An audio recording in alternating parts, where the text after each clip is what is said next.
Mold is everywhere. It's in our bathrooms, it's in our kitchens, even our gardens. And did you know it comes in all colors: black, brown, green, pink, even orange. It can destroy your home and it can also destroy your health. So how do you identify it? And most importantly, how do you get rid of it? All right, well, we have two experts here. Can we call you the mold experts, mold doctors, mold twins? Absolutely. The mold twins. Okay, the mold twins. All right, the twin home experts, Jim and Dave Schulte. Welcome to you both. Really appreciate you being here because this can be a really serious problem.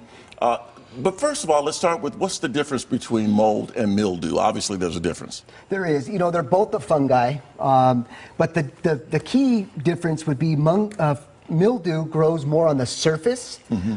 Whereas mold will actually grow in the structure of your wood or drywall, and it multiplies. For me, I think that the mold is way more toxic. So it tends to be much more serious. Yeah, absolutely. The mold tends to let off an off gas, a mycotoxin. That's why when people have an immune deficiency, that's when the allergens, red eyes, itchy nose, things of that sort. Well, you know, usually I think people do think of mold as being something that's dark and you can identify it right away. I don't know that you necessarily can, but I've heard lately a lot about orange mold, which I didn't even know existed. What is that? Yeah, orange mold really is in the Pacific Northwest. We don't really see it so much here in the Southern California. Good.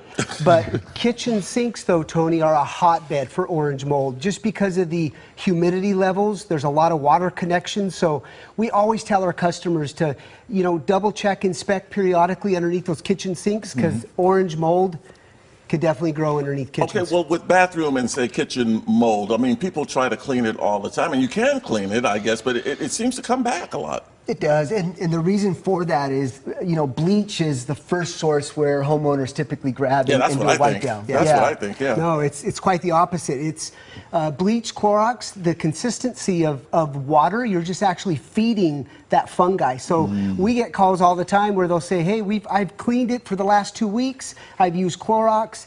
2 weeks later, it just comes back that much more aggressive, and that's why, it's because you're feeding it.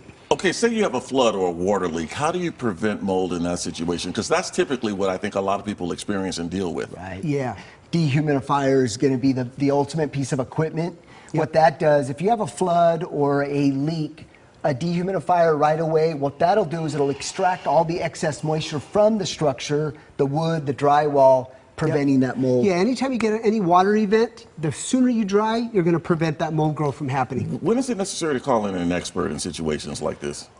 We always recommend when you have contamination more than 10 square feet, always call the mold professional. If it's smaller, if it's a small area, there's some products out on the market that be able to neutralize and eradicate any sort of growth. Well, the other thing to add to that, if you're feeling any type of symptoms, you don't see any mold growth, but you're just feeling or you're just smelling lethargic or you're smelling it, it's best to bring in a mold expert, do some tests, they send it off to the lab, identifies exactly what type of mold you have, as well as what it's going to cost to get rid of it and how to get rid of it. There you go. Is it expensive typically?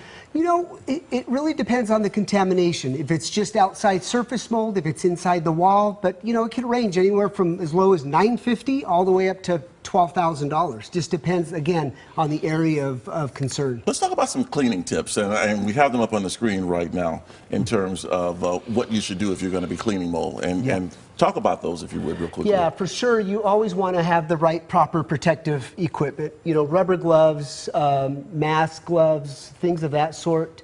And I always tell my customers as well is have a moisture reader at hand. You know, you have a little toolbox with your hammers and screwdrivers, a moisture device, it costs you $15, $20. It's a great little tool to have around the house if you have any suspect areas. But as far as cleaning, instead of bleach, Clorox, hot water, and Dawn soap is really the key for that surface mold. That's very interesting. Yep. Thanks so much, Jim and Dave. Really appreciate it. Some great tips and great information. By the way, you can check out their YouTube channel, The Twin Home Experts, or their website, twinhomeexperts.com. Is that right? That is right. All right. Thanks for having us. We'll be right back. Thank you for being here. Really appreciate it. Some great information, important information.